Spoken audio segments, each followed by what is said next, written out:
ವೀಕ್ಷಕರಿಗೆ ಸ್ವಾಗತ. ಸ್ನೇಹಿತರೆ, ಇವತ್ತು ನಾನು ತುಂಬಾ ಸುಲಭವಾಗಿ ಮತ್ತೆ ತುಂಬಾ ಸ್ಟೈಲಿಶ್ ಆಗಿ ಕಾಣುವಂತ ಹೇರ್ ಕಟ್ ನ ಹೇಗ್ ಮಾಡೋದು ಅನ್ನೋದನ್ನ ತೋರಿಸ್ಕೊಡ್ತೀನಿ.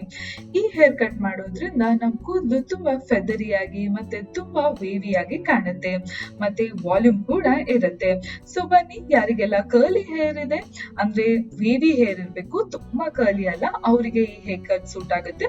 ಸೊ ಅವರು ಈ ಹೇರ್ ಕಟ್ ನ ಮಾಡಿಸ್ಕೊಬಹುದು. ಜೊತೆಗೆ ಫೋರ್ ಹೆಡ್ ಯಾರಿಗೆ ತುಂಬಾ ದೊಡ್ಡದಿರುತ್ತೆ ಅವ್ರಿಗೂ ಕೂಡ ಈ ಹೇರ್ ಸ್ಟೈಲು ಸೂಟ್ ಆಗುತ್ತೆ.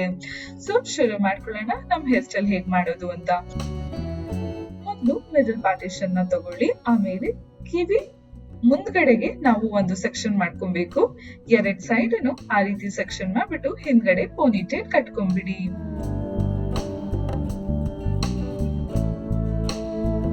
ಇವಾಗ ಈ ಎರಡ್ ಸೆಕ್ಷನ್ ಅಲ್ಲಿ ನಾವು ಹೇರ್ ಕಟ್ ಮಾಡ್ಕೊಳ್ತಾ ಇರೋದು. ಸೊ ಮುಂದೆ ಭಾಗದನ್ನ ತಗೊಳ್ಳಿ. ನಿಮ್ಗೆ ಎಷ್ಟು ಉದ್ದ ಕೂದ್ಲು ಬೇಕು ಅದನ್ನ ನೋಡ್ಕೊಬೇಕು. ಸೊ ನೀವು ಮೂಗ್ವರ್ಗುನು ಕೂದ್ಲುನ ಕಟ್ ಮಾಡ್ಕೊಬಹುದು.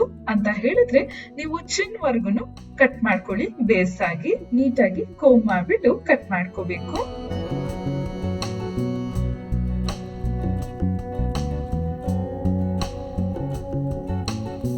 ಒಂದ್ ಲೆವೆಲ್ ಕಟ್ ಮಾಡಾದ್ಮೇಲೆ ಈ ರೀತಿ ಮಾಡ್ಕೊಳ್ಳಿ ಸಿಸರ್ಸ್ ಅಲ್ಲಿ.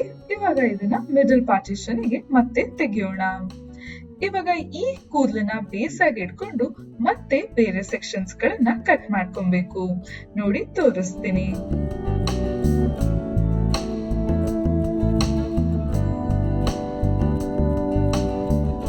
ನೋಡಿ, ನಾನು ಆಗ್ಲೇ ಫ್ರಂಟ್ ಕಟ್ ಮಾಡಿದ್ನಲ್ಲ ಆ ಹೇರ್ಸ್ ಇದು. ಅದ್ರ ಮೆಜರ್ಮೆಂಟ್ ಗೆ ನೆಕ್ಸ್ಟ್ ಕೂದಲನ್ನ ಕಟ್ ಮಾಡ್ಬಿಟ್ಟು ಸಿಸರ್ಸ್ ಅಲ್ಲಿ ಈ ರೀತಿ ಜಿಗ್ಜಾಗ್ ಮಾಡ್ಕೊಳ್ಳೋಣ.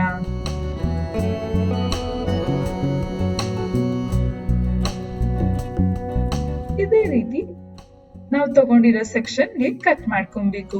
ಹಿಂದ್ಗಡೆ ಪೋನಿ ಟೈಲ್ ಕಟ್ಟಿದ್ವಲ್ಲ ಅದನ್ನೇನು ಮುಟ್ಟಕ್ ಹೋಗ್ಬೇಡಿ.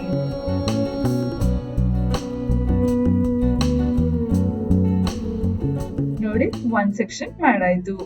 ಯಾವ ರೀತಿ ಫೆದರಿ ಆಗಿ ಕಾಣಿಸ್ತಾ ಇದೆ ಅಲ್ವಾ? ಒಂದ್ ಸ್ವಲ್ಪ ಫ್ಲವರ್ ಲುಕ್ ತರ ಅನ್ನಿಸ್ತಾ ಇದೆ. ಸೊ ಇನ್ನೊಂದ್ ಸೆಕ್ಷನ್ ಇದೇ ರೀತಿಯಾಗಿ ಮಾಡ್ಕೊಳ್ಳೋಣ.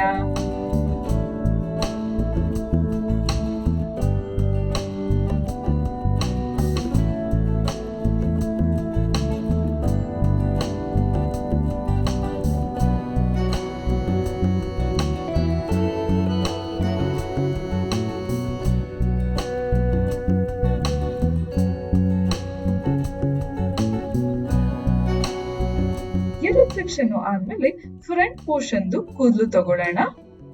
ನಿಮ್ಗೆ ಫ್ರಿಂಜಸ್ ಇಲ್ಲ ಬ್ಯಾಂಗ್ಸ್ ಎಷ್ಟು ಉದ್ದ ಬೇಕು ಇಲ್ಲಿ ನೀವು ನೋಡ್ಕೊಬೇಕಾಗತ್ತೆ. ನಾನು ಮೂಗಿನವರೆಗೂ ಮಾಡ್ಕೊಂತಾ ಇದ್ದೀನಿ. ಹಾಗಾಗಿ ಹೇರ್ ವಾಶ್ ಆದ್ಮೇಲೆ ಕೂದಲು ಸ್ವಲ್ಪ ಶ್ರಿಂಕ್ ಆಗತ್ತೆ, ಅಂದ್ರೆ ಸ್ವಲ್ಪ ಕರ್ಲ್ಸ್ ತರ ಆಗ್ಬಿಟ್ಟು ಶಾರ್ಟ್ ಕಾಣತ್ತೆ.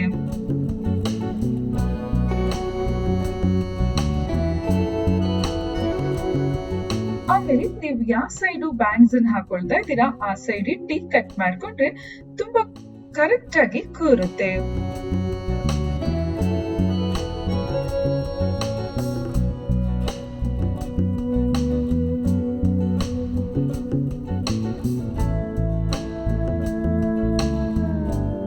ನೋಡಿ, ನನ್ನ ಹೇರ್ ಸ್ಟೈಲು ಆಲ್ಮೋಸ್ಟ್ ರೆಡಿ ಆಯ್ತು. ಬರೀ ನಾವು ಮುಂದ್ಗಡೆ ತೆಗೆದಿಟ್ಟು ಸೆಕ್ಷನ್ಸ್ ನ ಕಟ್ ಮಾಡ್ಕೊಂಡಿದೀನಿ. ಇವಾಗ ಬರೀ ಅಲ್ಲಿಗೆ ಮಾತ್ರ ಬ್ಲೋ ಡ್ರೈ ಮಾಡ್ಕೊಳ್ತಾ ಇದ್ದೀನಿ. ನೋಡಿ, ಬ್ಲೋ ಡ್ರೈ ಆದ್ಮೇಲೆ ಎಷ್ಟು ಪರ್ಫೆಕ್ಟ್ ಆಗಿ ಫೆದರಿ ಆಗಿ ಫ್ಲವರಿ ಆಗಿ ಕಾಣಿಸ್ತಾ ಇದೆ. ಸೊ ಈ ಗ್ಲಾಮರ್ ಲುಕ್ ನಿಮ್ಗೆಲ್ಲ ಇಷ್ಟ ಆಗಿದೆ ಅಂತ ನಾನು ನಂಬಿದ್ದೀನಿ. ಸೊ ನೀವು ಕೂಡ ಟ್ರೈ ಮಾಡಿ ನೋಡಿ. ತುಂಬಾ ಶಾರ್ಟ್ ಮಾಡ್ಕೊಬೇಡಿ. ಫಸ್ಟ್ ಟೈಮ್ ಟ್ರೈ ಮಾಡ್ತಿದ್ದೀರಾ ಅಂತ ಹೇಳಿದ್ರೆ ಎಕ್ಸ್ಪೀರಿಯನ್ಸ್ ಆದ್ಮೇಲೆ ನೀವು ಮಾಡ್ಕೊಬಹುದು. ಮುಂದಿನ ಸಂಚಿಕೆಯಲ್ಲಿ ನಾನು ನಿಮ್ಗೆ ಇನ್ನೊಂದು ಟಿಪ್ಸ್ ಬಗ್ಗೆ ತಿಳಿಸ್ಕೊಡ್ತೀನಿ. ಈ ವಿಡಿಯೋ ಇಷ್ಟ ಆದಲ್ಲಿ ಲೈಕ್ ಮಾಡಿ, ಕಮೆಂಟ್ ಮಾಡಿ, ಶೇರ್ ಮಾಡಿ. ಇನ್ನು ಯಾರೆಲ್ಲ ವಿಜಯ್ ಕರ್ನಾಟಕ ಡಿಜಿಟಲ್ ಪ್ಲಾಟ್ಫಾರ್ಮ್ ನ ಫಾಲೋ ಮಾಡ್ತೀವೋ ಫಾಲೋ ಮಾಡೋದಕ್ಕೆ ಮರಿಬೇಡಿ. Take care, by.